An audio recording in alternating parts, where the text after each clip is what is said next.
Probably most of us are familiar with the old Schoolhouse Rock video about how legislation gets passed.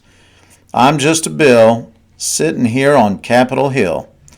The point of the whole video is to show how difficult it is to move a bill through Congress and for it to become an actual law.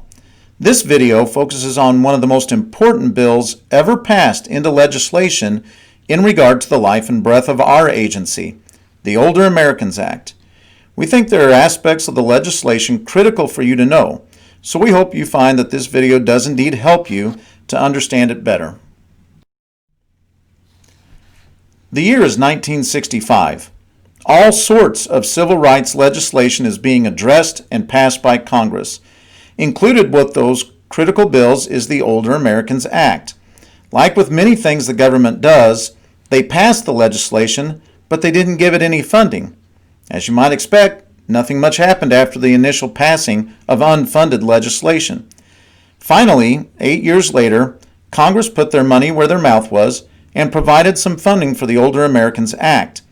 When actual dollars were made available, then the government was flooded with all sorts of requests by many different organizations, all trying to get a piece of the Older Americans Act pie. So Congress decided they needed one main network of organizations to receive the bulk of their funding and to provide the bulk of the services. Voila! The area agencies on aging came to be, including ours.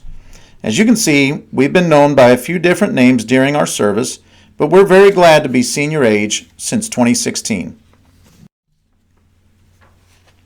So how does a bill passed more than 50 years ago still affect us, you ask? Good question. Let's look at it more in depth now. Prior to the 1960s, there wasn't much concern for older Americans because there simply weren't that many older Americans. Social Security had started many years earlier for seniors when they reached age 62. In 1965, the average lifespan was still just 66 for men and 73 for women. The average lifespan today is now 79 and still going up. An American citizen turns 65 every 15 seconds in America now. Going back to 1965, as the Medicaid costs associated with placing seniors in nursing homes began to grow, the government wanted to find a way to keep more seniors living at home, living independently and living well, which is what most seniors wanted to do anyway. The Older Americans Act was the product of this goal, and we are now the main instrument used to pursue that goal. If you haven't watched our video called Our Story, you might want to watch these two videos back to back. In Welcome to the SeniorAge Story, we provide a comprehensive look at all of our funding, all of our different streams. This video focuses solely on the most important facet of our funding, the dollars that come to us through the Older Americans Act. The overall funding for every state through the Older Americans Act gets divided up by the federal government using a particular formula. Missouri's percentage is right at the 2% mark, but bigger states get a larger percentage and some get a much smaller amount.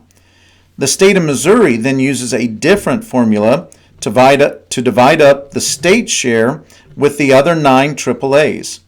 SeniorAge receives a little more than 14% of the state total. Even though the largest share of our funding does come from the federal government through the Older Americans Act, you can see through this image that the Act is set up in such a way as to keep driving the use of those dollars closer and closer to the needs of actual seniors. The funding flows from the federal government to the state and then to the local area agency on aging to determine how best to spend those dollars within the limitations and boundaries determined by the Act.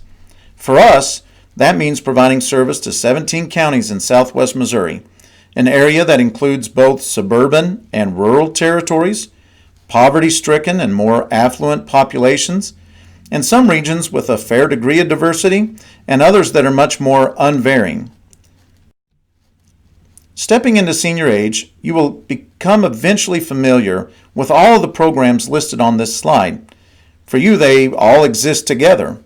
They didn't all start at the same time, though. The Older Americans Act has been allowed to grow and expand and change through time as the needs of seniors have grown and changed. In the same way, we expect this list of authorized services to continue to evolve into the future. Like many bills on Capitol Hill, the Older Americans Act is fairly lengthy, 10 pages in total. Those 10 pages break the bill into 7 titles or chapters. The main sections applying to us flow through titles 3, 4, and 7. Many of our centers, though, benefit from a program funded by Title V, which helps older Americans learn new job skills and find employment opportunities. Title I of the Act is like the table of contents. It lays out the goal for the law itself. SeniorAge primarily works in the first, fourth, and fifth of these goals, while other entities operating under the Older Americans Act fulfill parts 2 and 3.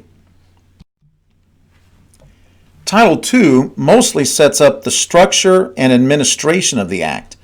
In a sense, Title II is the scaffolding which helped build the aging network, and it continues to provide a secure foundation to it. The third section of the Older Americans Act begins the real nuts and bolts of the activity of the aging network. This is where the largest share of our work as an agency falls in relation to the Older Americans Act. Title III. All of our meals, all of our care coordination and information and assistance, all of our wellness programs, and all of our services to caregivers, they fall under this single title. We can list the rest of the titles and mention their work all on one page. Whereas Title III is very broad and encompasses a lot of different kinds of work, the rest of the titles are much more specific, as you can see here.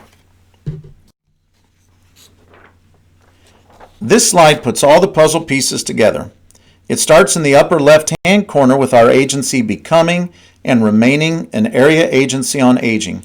We were incorporated in 1974, and our contract to serve in this capacity has been renewed every year. Rotating clockwise, every month we prove our merit and worth as an area agency on aging. We report units of service to demonstrate that we are fulfilling our contract.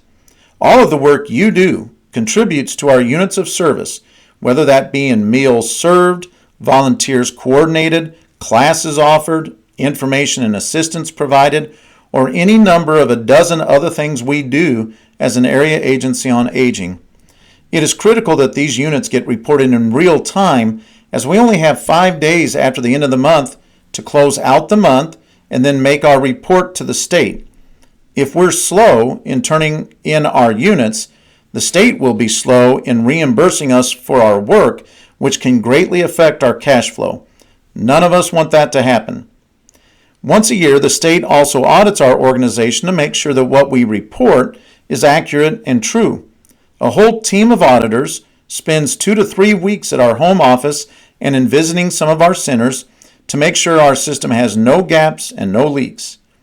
Accuracy and honesty are 2 of the most important qualities our teams can bring to the work we do.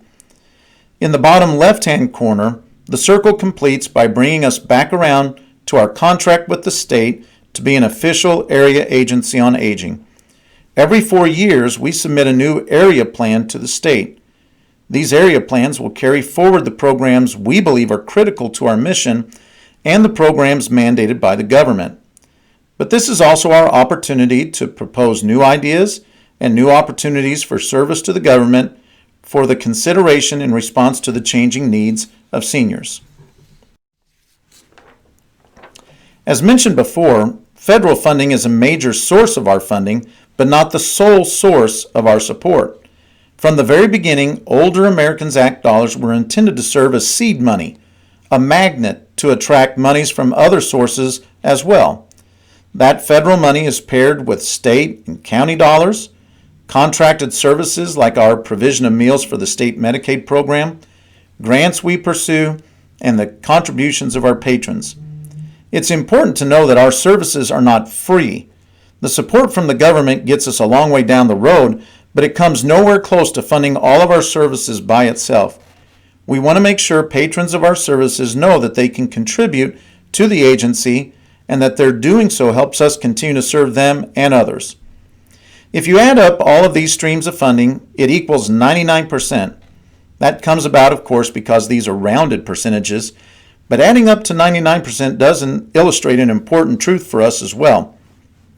What the government chooses to fund today, they can choose to defund tomorrow.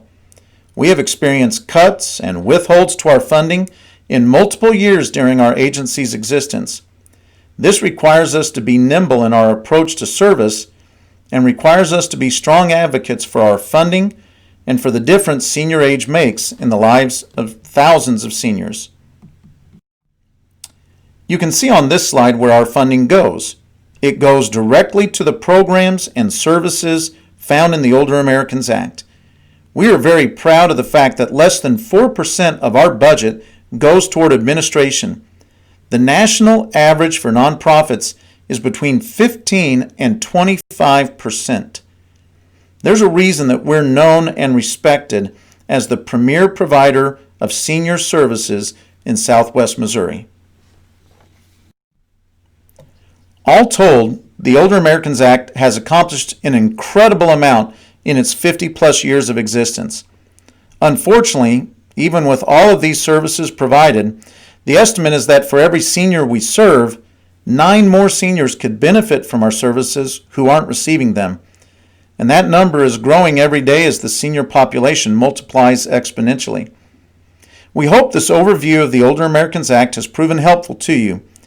You stand within the legacy of incredible work that has come before you. We look forward to seeing how you will add to that legacy through your service at SeniorAge.